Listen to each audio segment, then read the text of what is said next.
የአብይ ድራማን ልንገራችሁ ነው አብይ የሚፈልገው ተከራክሯል የኢትዮጵያ ህዝብ መጨረሻ ላይ ግን እዚህ ላይ ደረስን ብሎ ለማቅረብ ነው ለዓለም ለፈረንጆቹ አያቸው አይደል ድብድብ ነበር እኮ ካድሬ ነው የተሰበሰበው ይባላል እንጂ እዛ ጋር የተሰበሰበው እኮ የኢትዮጵያ ህዝብ ነው የአማራና የኦሮሞ ኢሊቶች እኮ እዛ ጋር ተሰብስበው ተከራከሩ ስለ አዲስ አበባ ምናምን እንዲባል ነው መጨረሻ ላይ ግን ውሳኔው የአብይ አህመድ ብቻ ነው እዚህ ላይ የኦሮሞም ይሁን የአማራም ይሁን የኢትዮጵያ ህዝብ ምንም አይነት ውሳኔ አይሰጥም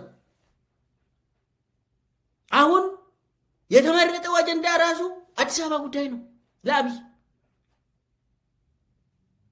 አብይ ፈልገው ካድሬ ብቻም ሳይሆን ህዝቡም እንዲዋጋ ነው በሌለ ጉዳይ ላይ አዲስ አበባ የለችም በዚህ ሰዓት አዲስ አበባ የምትባል ከተማ ሙሉ በሙሉ ለዩኤኢ የተሰጠችው ከተማ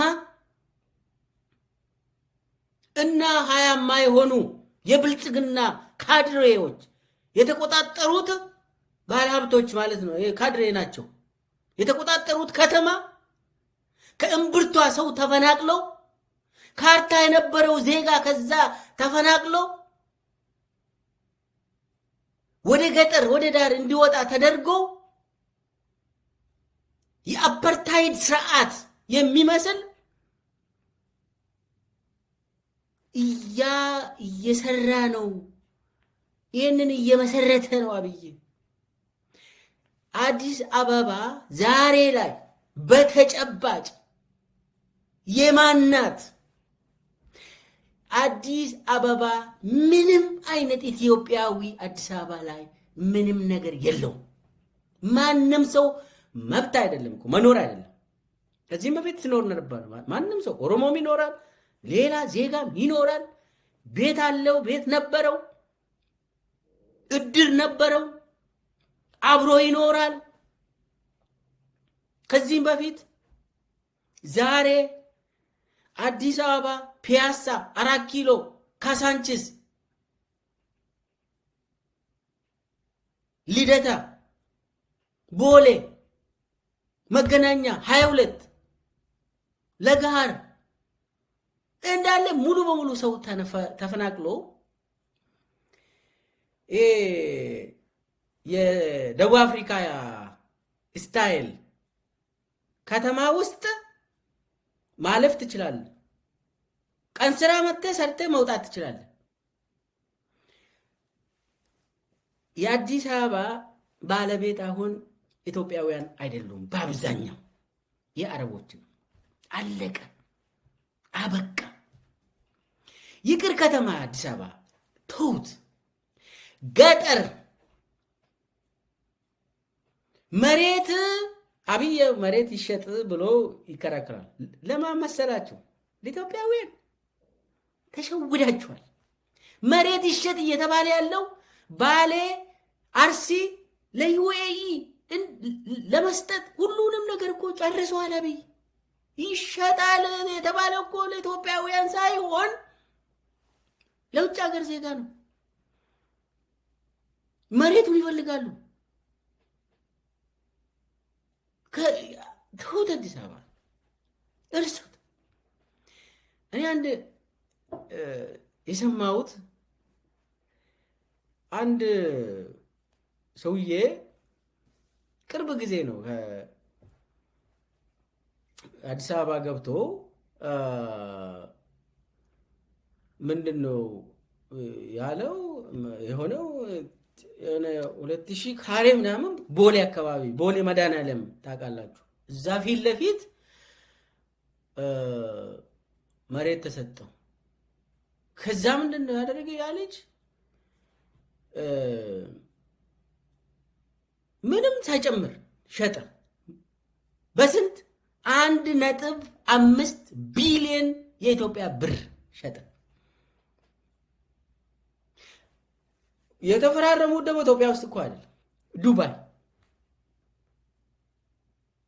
ገንዘቡን ገዢው ደግሞ ወደ ዶላር ቀይሮ እዛው ዱባይ እዛው ተጨረሰ። ይሄንን እኔ የማውቀው ነገር ነው። ይኸውላችሁ አዲስ አበባ ውስጥ የብልጽግና ባለሀብቶች ኦቪድ የሚባል ለምሳሌ ከዚህም በፊት ፕሮግራም ሰርቼበታለሁ። ኦቪድ የሚባል ከተማን ይመሰርታል። ከተማ ውስጥ አፈናቅሎ ሪል ስቴት ብሎ ይሸጣል። በ7 ዓመት 6 ዓመት ውስጥ ወደ ስንት ነው 10 ምናምን ቢሊየን ዶላር ገቢ ያገኘው ብሎ እንትን ዌብሳይት ላይ ለጥፏል። አንድ ባንክ ሄዳችሁ ካያችሁ የህዝብን ገንዘብ ይሄ ኦቪድ ከማጋ ነው የሚሰራ ከፌደራል ቤቶች ኤጀንሲ የሚባል ፌደራል ቤቶች ኤጀንሲ ሙሉ በሙሉ ያለምንም ጫረታ ለኦቪድ ይሰጣል። የኢትዮጵያ ጠቅላይ ሚኒስቴር ጽህፈት ቤት ሙሉ በሙሉ ለኦቪድ ይሰጣል። እንዳለ የመከላከያ አዲስ አበባ ውስጥ ኦቪድ ኦቪድ ኦቪድ ኦቪድ። ሌሎቹም አዳዲስ ባለሀብቶች አሁን ባንዴ ቢሊየነር የሆኑ አሉ። እዚህ ላይ አብይ ቢሊየነር የሚያደርገው ባለሀብቶች ከኦሮሞ ከአማራም ከተለያዩ እንትን አድርጎ ይጠቀማል። ያ ገንዘብ ያ ባለሀብቱ ሳይሆን የአብይ ገንዘብ ነው። እና አዲስ አበባን የተቆጣጠሩት 20 ማይሞሉ ከፈለጋችሁ ዘረዝራለሁ 20 ማይሞሉ የብልጽግና ባለሀብቶችና ዩኤኢ ባለሀብቶች ናቸው። እዚህ ውስጥ ማንም ኢትዮጵያ የሚባል ደሃ መኖር አይችልም። አዲስ አበባ ውስጥ ከዚህ በኋላ በአብይ ዘመን እንደ ደሞዝ ያለው ሰው ራሱ መኖር አይችልም። ከዚህ በኋላ የለም፣ ያባራሉ ከአዲስ አበባ ውስጥ። አሁን አብይ ምንድነው ያደረገ ያለው? አዲስ አበባ የማን ነው ይላል። እክሌ ተነስቶ የኔ ነው ምናምን ይላል።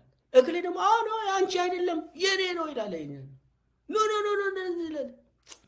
እኔ ልንገራችሁ አይደል፣ አይ እንደው በኢህአዴግ ጊዜ ችግሮች ነበሩ፣ ግን እንደዚህ አልሆነም። እንደዚህ አገር አልተሸጠችም። ወያኔ የሚባልበት ዘመን ማለት ነው።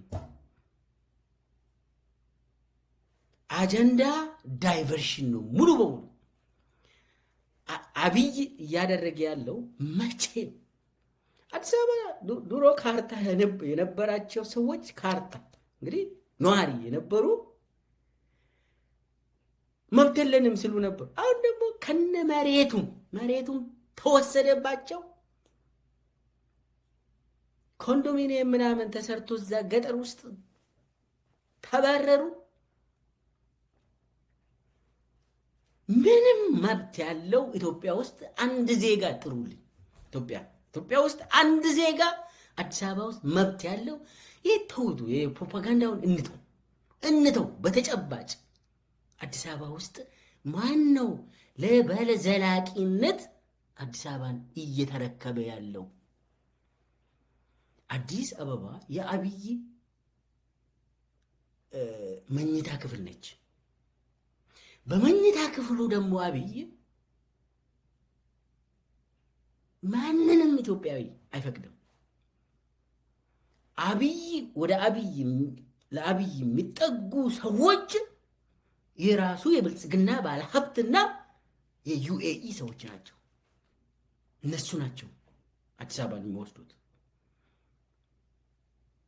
ለኑሮም ይሁን ለንግድም ይሁን ለሁሉም ነገር የአብይ ህልም ማለት